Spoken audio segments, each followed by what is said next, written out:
Last night, our colleague Trevor Sinclair put out a tweet which caused huge offence to many all around the country. His view is not endorsed by TalkSport. Simon, you responded to his tweet last night. What would you like to say this morning?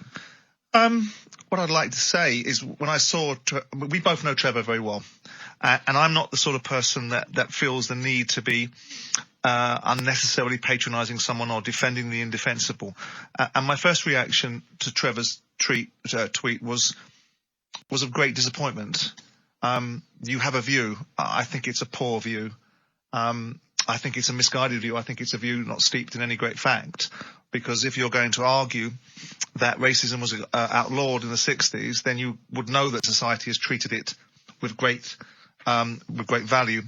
But to put a tweet out with that content at that time was, to my mind, deeply inappropriate. And people are allowed to have their views. And there are people that will hold that view. And there are people that will hold the view that they didn't attach any great value to the monarchy. And they're entitled to that view. And I find myself in a very conflicted position because I abhor the view, but I know the man.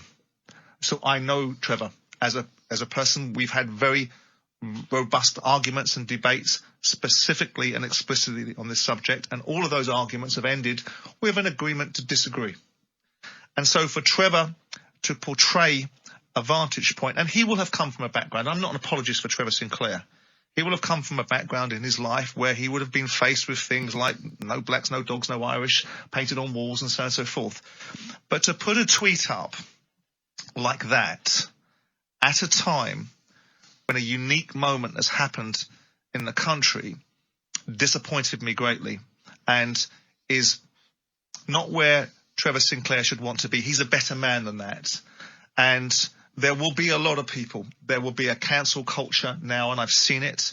I've seen it piling in on my social. I responded to Trevor with a tweet, and I kind of regretted it to some extent because I felt that I should have perhaps texted him direct rather than respond to a tweet and I didn't quote tweet it because it's not then about me replying to Trevor. It was a reaction from me to say, oh no, Trevor, this is not an appropriate thought. It's not right for the start, and it's certainly not for the timing of if you want to have this view, there'll be a time for people to have different views about the monarchy, about our Queen. This was never the time.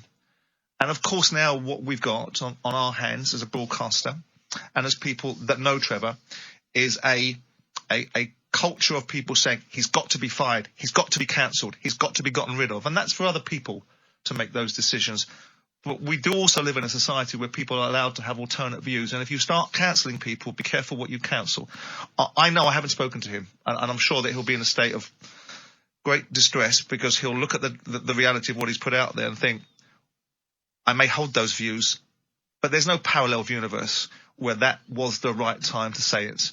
There's no parallel universe. Whether you've got freedom of speech, some things just don't need to be said. And I'm not trying to find a backdrop to give Trevor. Everyone has to suffer the consequences of what they do and say. And Trevor will suffer consequences for this. But I'm telling you, as one man to another, and as a person that's talking to lots of people, I know this fella, and you know this fella, Jim. I do. This man is not a racist. He's not steeped in racism. He has views. He has experiences, and some of them I don't agree with. But for the mob and the lynch mob now that will be after Trevor, I feel sad for that.